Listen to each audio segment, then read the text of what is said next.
Do you know one of the reasons why we have the hope of everlasting life in a paradise earth?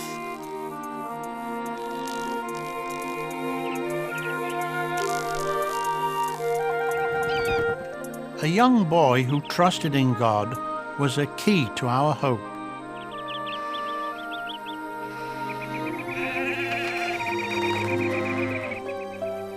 His name was David. He was a shepherd in ancient Bible times. He had to be brave and courageous in order to protect his sheep.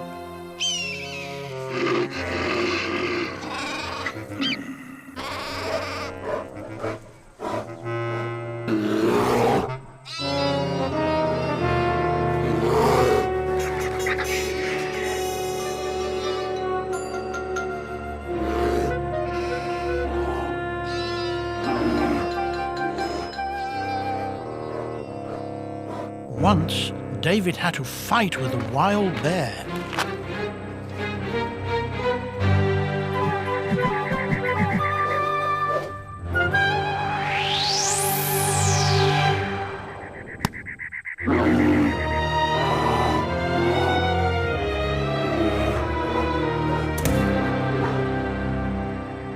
Even though he was only a lad, he always trusted in God.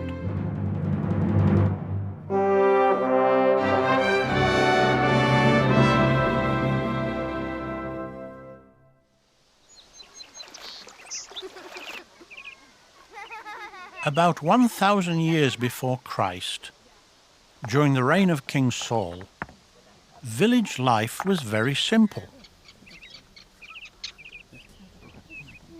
However, Saul was disobedient to God and lacked faith. Jehovah God could no longer trust him. Therefore, he sent his prophet Samuel to choose a better king. This was a dangerous assignment. Why was that? If Saul found out, he would kill Samuel. Jehovah told Samuel to take along a cow, so that it would look as if he were visiting just to offer a sacrifice. This would conceal from Saul the real reason for his visit.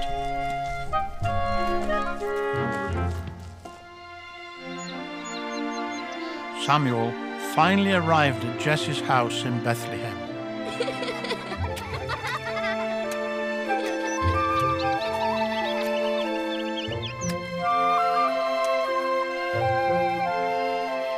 Now, Jesse had 8 sons.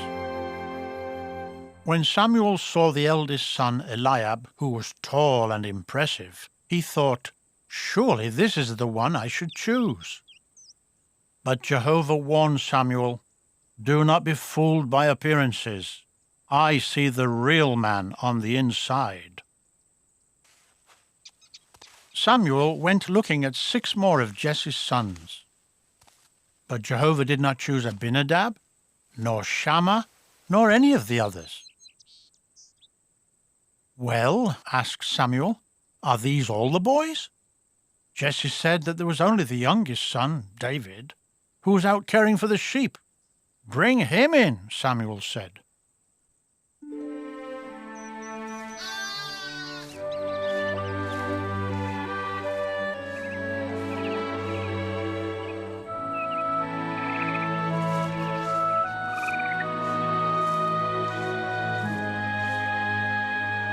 Would Jehovah really choose him? His brothers did not think so. When David walked in, Samuel saw a handsome youth who had beautiful eyes, but was still a mere boy.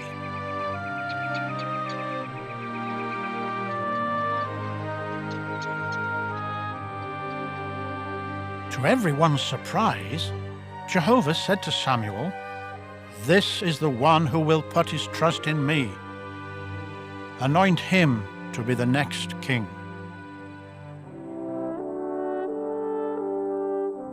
From then on, Jehovah's Spirit was with David.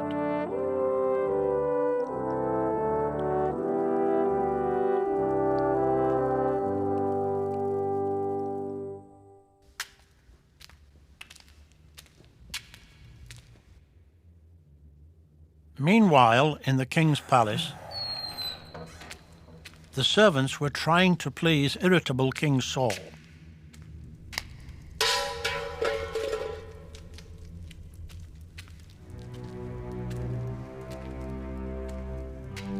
Wicked King Saul realized that God had rejected him. This made him have terrifying moods. His servants walked in fear and dread of him. What could be done to make Saul feel better? He needed something to calm his nerves. A court official recommended soothing music played on a harp. A skilled harpist was called. Who did it turn out to be? None other than David. Saul came to love David because his music made him feel better.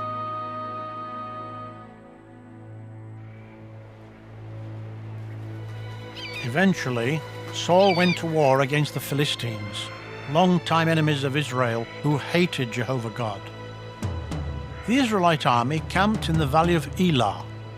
They lined up for battle on a mountain on one side, while the Philistines defiantly waited on the other side. The Philistines sent their champion warrior to challenge or taunt Israel. He was a fearsome giant, over 9 feet tall. His name was Goliath. For 40 days, morning and evening, Goliath shouted out, "I taunt the battle lines of Israel. Give me a man and let us fight." Saul and his troops were scared. Nobody wanted to face Goliath. David had brought food to his brothers at the battlefront. He was shocked that no one would face this evil giant who was insulting God. But what could young David do? He boldly offered to fight Goliath. Saul heard about young David's offer and called him in.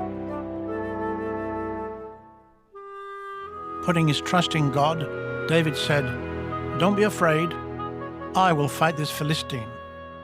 Saul exclaimed, "You're too young to face this veteran warrior." David said, "God has protected me in the past. He will save me now from this Philistine.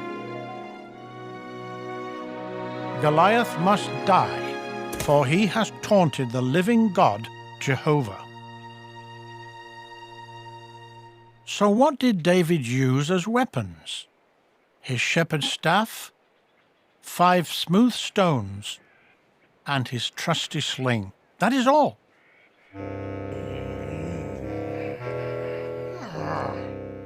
The giant could hardly believe his eyes. Who was this boy coming out to face him? "Am I a dog that you come to me with a staff? Just come over here, and I'll feed you to the birds and the beasts." David answered, "You are coming to me with a sword, a spear, and a javelin. I am coming to you with the name of Jehovah."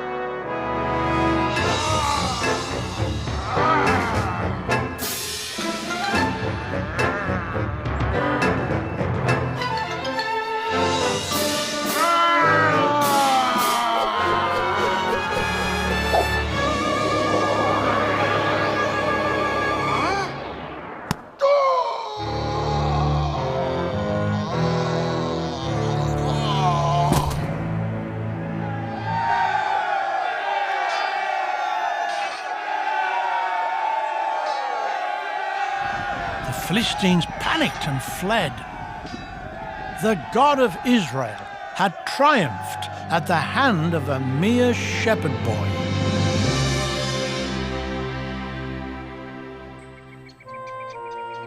Jonathan, Saul's son, had heard about the battle. he was impressed by David's victory over Goliath. Instead of being jealous, he admired him.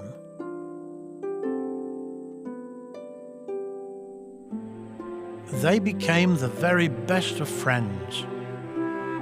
Jonathan promised to support David to the end.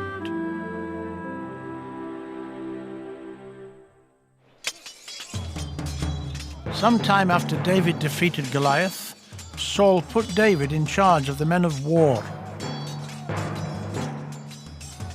As time went on, David proved that he was a better soldier than Saul. The women flocked to see Saul and David when they came back from battle.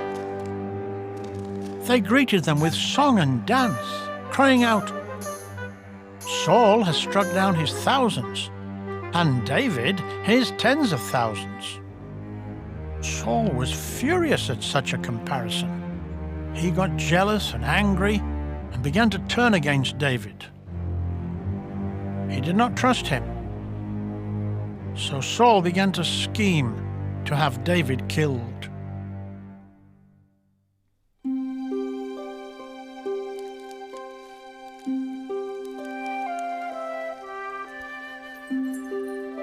Saul had a beautiful daughter called Michal.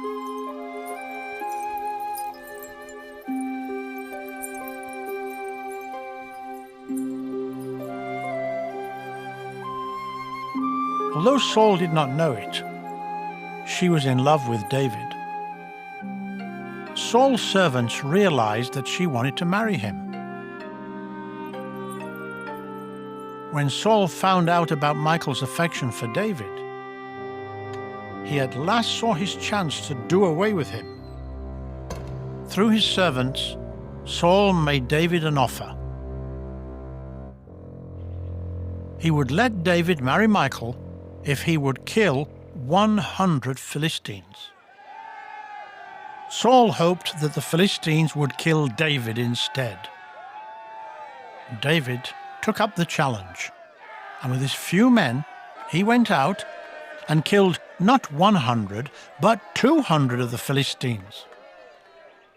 Saul's trick failed, and he was forced to give Michal to David.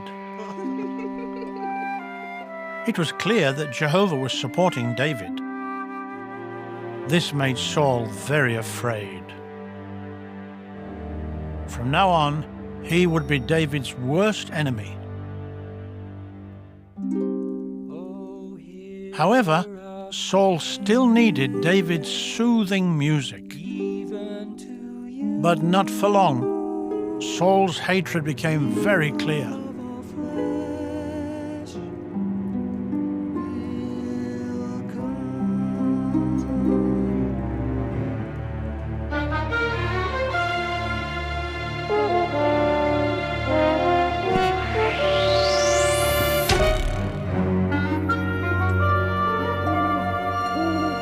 David fled to his home.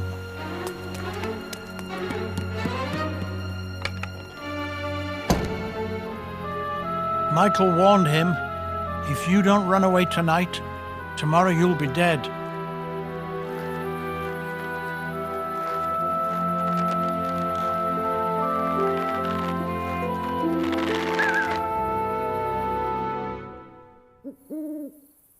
David and his small band of men headed for the wilderness to hide. Saul and his army went after David.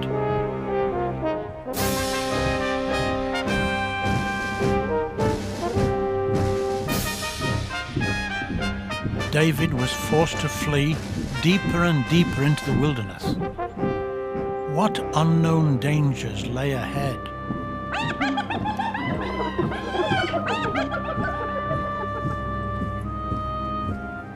Saul looked everywhere, but he couldn't find David.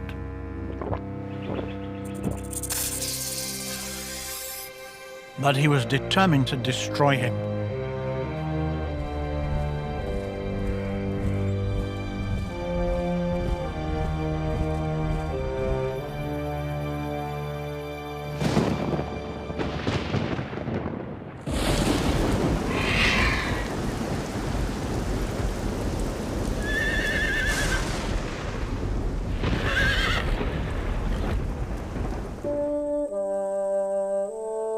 Jonathan, risking everything, went searching for David.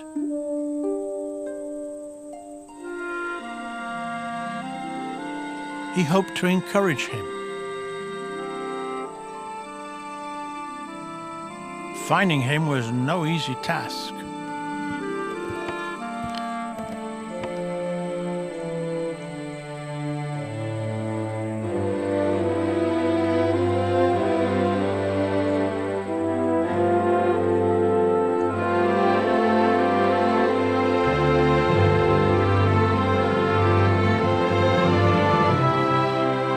Jonathan assured David, "Don't be afraid. My father won't find you. You will be king over Israel, and I will be second to you." They promised to be loyal to each other. However, this was the last time that they would be together.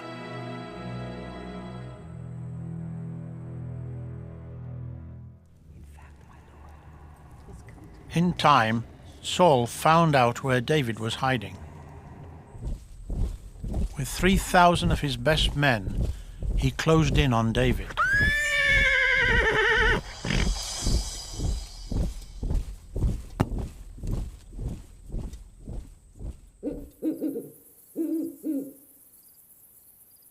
However, David's spies told him where Saul was camped.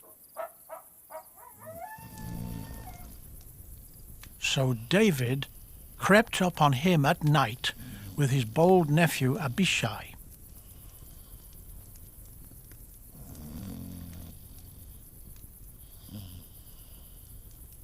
All the guards had fallen asleep.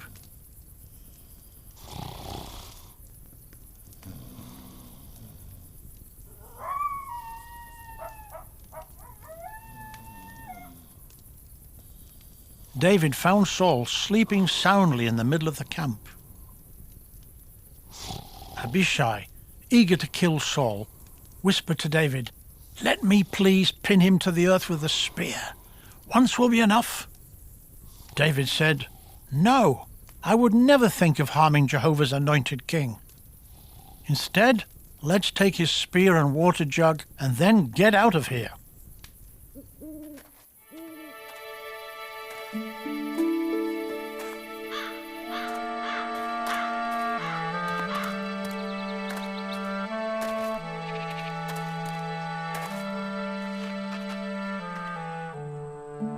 From the nearby mountaintop, David called out to the chief of Saul's bodyguard, "Why didn't you watch over your lord the king?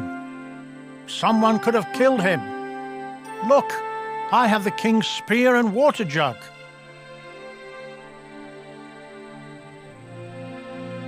Then he said to Saul, "I could have killed you, but I didn't.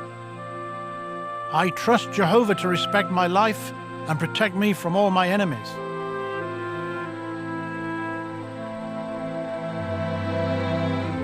Saul replied, "You will be blessed, David. Without a doubt, you will be the winner."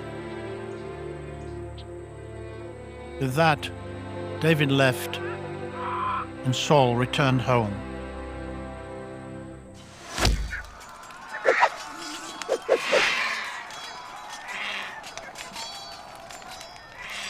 The Israelites continued their war with the Philistines, but this time things did not go well. At Mount Gilboa, the Philistines closed in on Saul. They killed 3 of his sons. Among these was Jonathan, David's most trusted friend. Then the archers found Saul. He fell severely wounded. Rather than be executed by his enemies, he fell upon his own sword and killed himself. David, who had been loyal to Jehovah's king, was so heartbroken that he ripped apart his clothing. He and his men began to weep, wail, and fast. He also composed a funeral song. "I am deeply distressed. Saul and Jonathan have died together. My brother Jonathan, you were my closest and most trusted friend.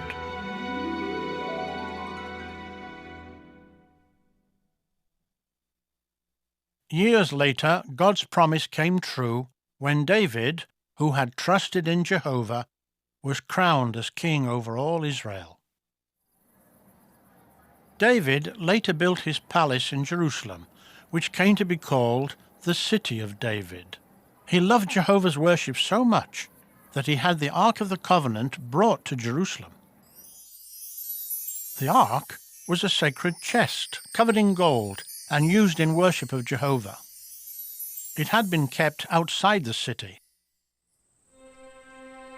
Eventually, after checking Jehovah's instructions carefully, the Levite priests carried the covered ark on their shoulders with rods.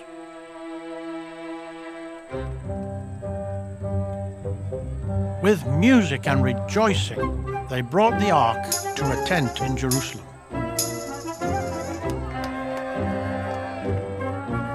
It was a great and happy day for David and for Israel. Skipping about, David was filled with joy. Jehovah's worship was being given first place.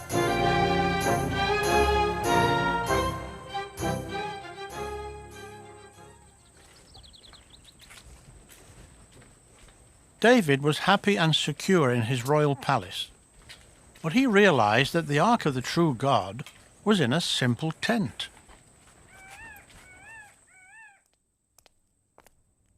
David wanted to build a beautiful temple for Jehovah. Would Jehovah allow that? Nathan the prophet was sent by Jehovah to tell David his decision.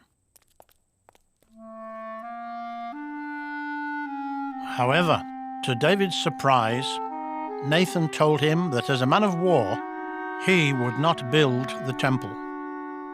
That privilege would go to a future son.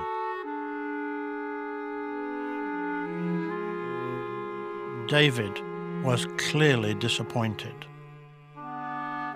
Jehovah made a new promise to David, namely that the kingship would not be removed from his family. Eventually, one of his descendants would rule forever over all the earth. That one would be the best king the world had ever known.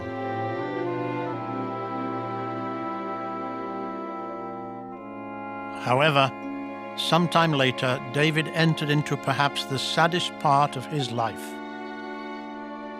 He was a good king, but he also made serious mistakes. He watched Bathsheba, another man's wife, bathing. He desired her, sent for her, and took her to his bed. Then he had Bathsheba's husband killed in battle.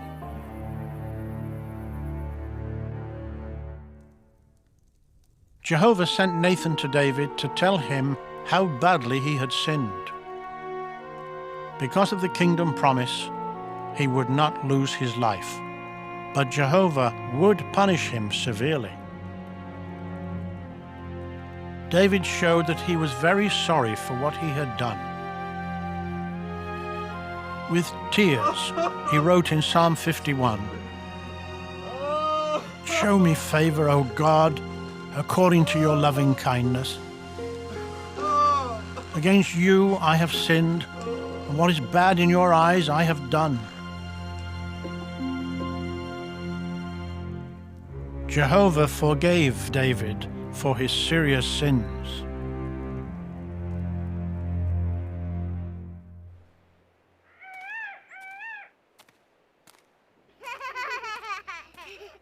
Overall, David proved to be a good and faithful king. His rule brought peace and prosperity to the land of Israel.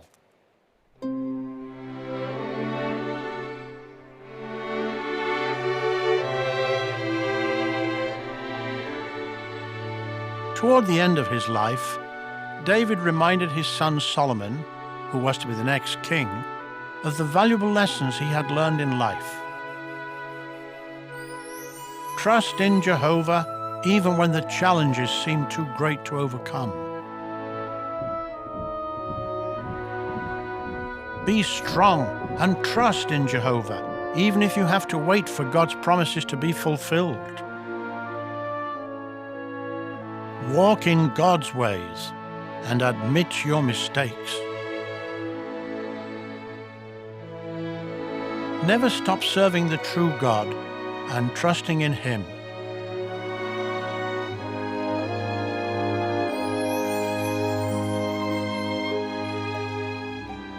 Remember that the everlasting kingdom that Jehovah has promised will come through our family line. God's kingdom promise to David started to come true when Solomon became the next king of Israel. This promise eventually led to the anointing of Jesus Christ as king.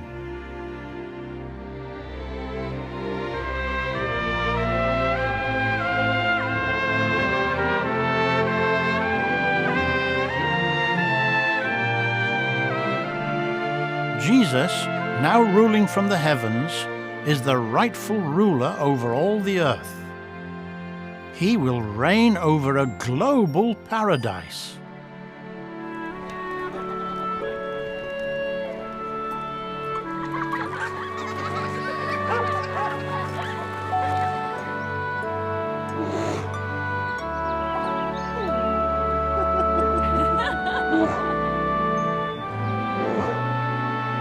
Under Christ's rule, David and Jonathan will be resurrected. They will meet again.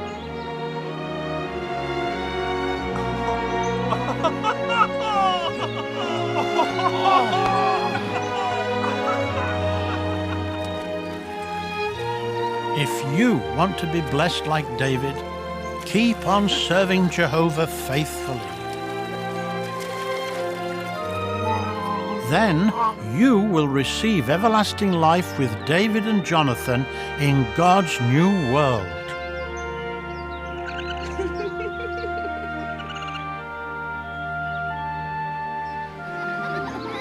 You too will be rewarded for your trust in God.